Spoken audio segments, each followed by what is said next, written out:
Hi అండి, అందరికీ నమస్కారం. Welcome to Eshwar Sreeja my YouTube channel. అందరూ ఎలాగున్నారు? నేనైతే బాగున్నాను. మీరు కూడా బాగోవాలని మనస్ఫూర్తిగా కోరుకుంటున్నా. ఈ వారం వచ్చేసండి రెండో శనివారం అండి. చెప్పాను కదండి ఫస్ట్ వీడియోలో 7 శనివారాల వ్రతం అయితే చేసుకుంటున్నానని. ఈ వారం రెండో వారం అండి. ఈ వారం కూడా చాలా చక్కగా అయింది పూజ, ఏ ఆటంకం లేకుండా. అలాగే స్వామివారికి నైవేద్యంగా అయితే దద్దోజనము, నువ్వులుండలు, అలాగే పానకం, వడపప్పు, అటుకులు ఇవన్నీ పెట్టానండి. పెట్టి స్వామివారిని అయితే ఇంకొకసారి అయితే దర్శనం చేసుకొని మంత్రాలు అయితే చదువుకొని పూజించుకున్నానండి. అలాగే ఈరోజు అయితే ఉపవాసం ఉంటున్నానండి. పొద్దున్నుంచి మళ్ళీ సాయంత్రం దీపారాధన అయ్యేదాకా ఏమి తినను, ఏమి తాగనని అయితే స్వామివారిని దర్శించేసుకున్నాను. శనివారం పూజ చేసేటప్పుడు అండి నల్ల వస్త్రాలు ధరించి పూజ చేస్తే చాలా మంచిదండి. చాలామంది నల్లబట్టలు కట్టుకోకూడదు అంటారు, కానీ శనివారం నల్లబట్టలు ధరించి పూజ చేస్తే చాలా మంచిది. నాకు ఈ వారం కుదరలేదండి, వచ్చే వారం చూడాలి. అలాగే సాయంత్రం మాటలు కూడా మళ్ళీ తలకు స్నానం చేసాకే దీపారాజన చేయాలండి. దీపారాజన కుందులైతే మళ్ళీ శుభ్రంగా కడుక్కొని వెలిగించుకోవాలండి. సాయంత్రం మాటలు పిండి పమ్ముదలు తీసేస్తాం కదా, మళ్ళీ పిండి పమ్ముదలే చేయాలని ఏం లేదండి. మట్టి పమ్ముదలు 7 ఉన్నా సరే పెట్టుకోవచ్చు. అలా లేకపోయినా ఉన్న 2 పమ్ముదుల్లోని 7 ఒత్తులు కూడా వేసి వెలిగించుకొని స్వామివారిని అయితే దర్శించుకోవచ్చు. మా అత్తయ్య గారు కూడా వచ్చి అయితే దండం పెట్టుకున్నారండి. ఇప్పుడు వంటలోకి వెళ్ళిపోదాము. ఈరోజు వంట వచ్చేసి బెండకాయ ఫ్రై, టమాటా చారు అయితే పెడుతున్నానండి. ఫస్ట్గా అయితే బెండకాయలు మొత్తం అన్నీ కోసేసుకున్నాను. అలాగే స్టవ్ వెలిగించేసి ముగ్గుడు పెట్టి అందులో ఆయిల్ అయితే వేసి వేడెక్కిన తర్వాత ఆవాలు, పచ్చెనగపప్పు, అలాగే మినపప్పు వేసి అయితే ద్వారగా అయితే వేగించుకున్నానండి. ఈరోజు శనివారం వ్రతం చేసిన వాళ్ళు ఉల్లి, వెల్లుల్లి అస్సలు తినకూడదండి. అలాగే మనం కూడా నేల మీద పడుకుంటే చాలా మంచిది. మనం పూజ చేసిన ఫలితం అనేది ఉంటుంది. ఇలా ద్వారగా వేగిపోయిన తర్వాత ఇందులో ఎండుమిర్చి అనేది వేసుకుందామండి.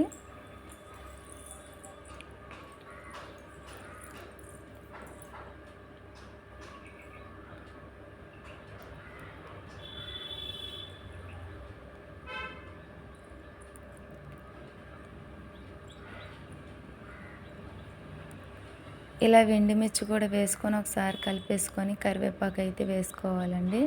కడిగేసుకొని కరివేపాకు వేసుకొని కూడా ద్వారగా వేగించుకోవాలి.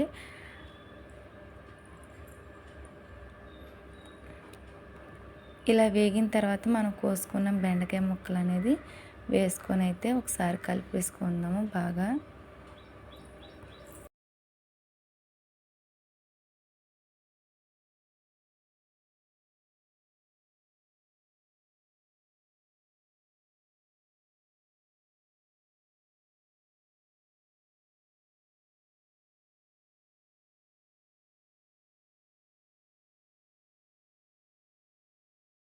ఇలా కలిపేసుకొని అయితే మూత పెట్టేసుకుందాము.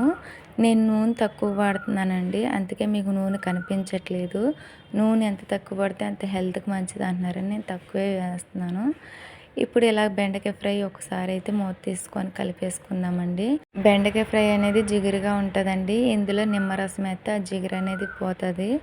ఇప్పుడు ఇందులో చిటికెడు పసుపు వేసుకుందాము, 1/2 స్పూను. అలాగే సాల్ట్ కూడా వేసుకొని మనం ఒకసారి మొత్తం కలిసేలాగైతే కలిపేసుకుందామండి.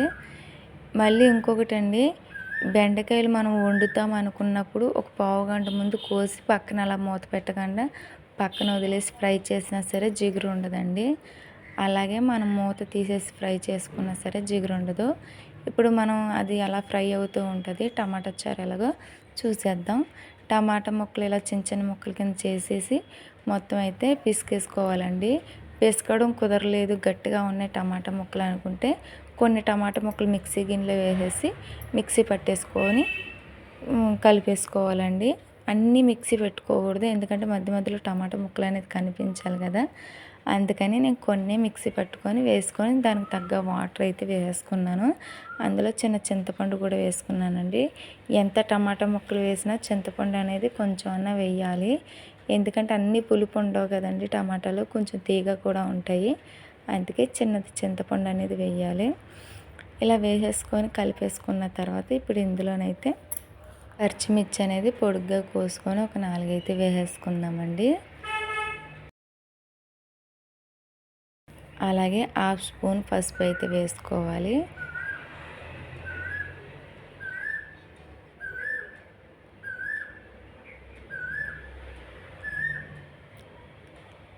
ఇప్పుడు ఇందులోకి ఉప్పు కూడా వేసుకోవాలండి, అలాగే కరివేపాకు కూడా వేసుకోవాలి. ఇలా వేసుకున్న తర్వాత స్టవ్ వెలిగించి స్టవ్ మీద అయితే పెట్టేసి మరగబెట్టుకోవాలండి. అందులో ఇంకోటి మిస్ అయింది, ధనియాలు కూడా వేసుకోవాలండి. అలాగే కొత్తిమీర ఉన్నా సరే కొత్తిమీర వేసుకోవాలి. నా దగ్గర కొత్తిమీర లేదు కాబట్టి కొత్తిమీర వేయలేదండి. అలాగ అది మరుగుతూ ఉంటుంది. ఇప్పుడు ఇంకొకసారి బెండకాయ ఫ్రై అయితే కలిపేసుకుందాము.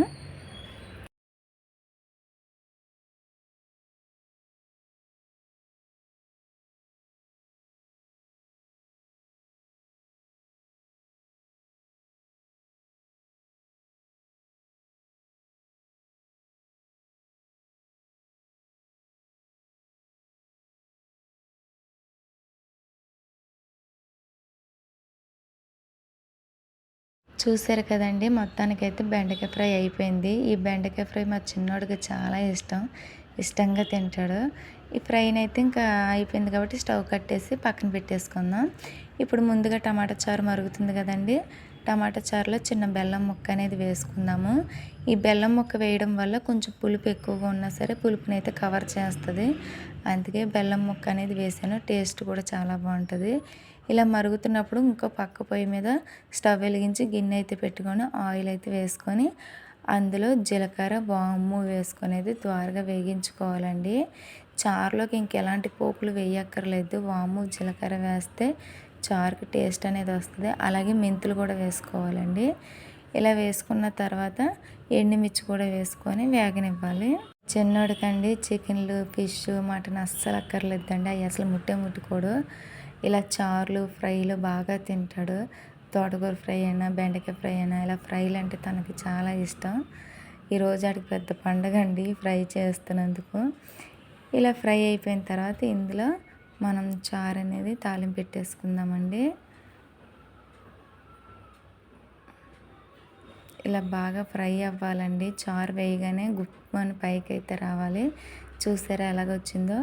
ఇలా వేసుకున్న తర్వాత ఇప్పుడు గిన్నెతో వంపుకోవచ్చండి. ఒకేసారి గిన్నెతో వంపుకుంటే చేతి మీదకి వచ్చేస్తుందని ఫస్ట్ అయితే కొంచెం గరిటతో వేసుకున్నాను.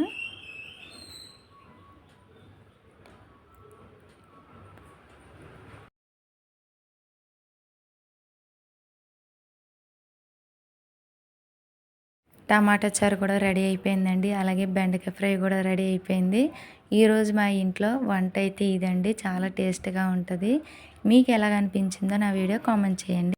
సాయంత్రం కూడా తలస్నానం చేసేసి శారీ చక్కగా కట్టుకొని అయితే దేవుడి దగ్గర శుభ్రంగా చేసేసుకొని పముదులు కూడా నీట్గా కడిగేసుకొని అయితే ఇంకొకసారి దీపారాధన చేసుకొని సోమవారం అయితే దర్శనం చేసుకున్నానండి. నైవేద్యంగా అయితే అటుకులు పాలు అయితే పెట్టి ఒకసారి అయితే నమస్కరించుకున్నాను. చూశారు కదండి, నా వీడియో మీకు ఎలా కనిపించిందో కామెంట్ చేసి అయితే చెప్పండి. అలాగే వీడియో నచ్చిందని అనుకుంటున్నాను. నచ్చితే కనుక లైక్ చేయండి, షేర్ చేయండి, సబ్స్క్రైబ్ చేసుకోండి. అలాగే పక్కనున్న గంట సింబల్ క్లిక్ చేయండి. కొత్తగా ఎవరైనా చూస్తే కనుక సబ్స్క్రైబ్ చేసుకోండి. ఇప్పుడు దాకా సబ్స్క్రైబ్ చేసి సపోర్ట్ చేసిన ప్రతి ఒక్కరికి చాలా థ్యాంక్ యూ సో మచ్. ఇక ముందు నుంచి కూడా అలాగే సబ్స్క్రైబ్ చేసుకొని సపోర్ట్ చేస్తారని మనస్ఫూర్తిగా కోరుకుంటున్నాను. మరి కొత్త వీడియోతో మేము ముందుంటాను.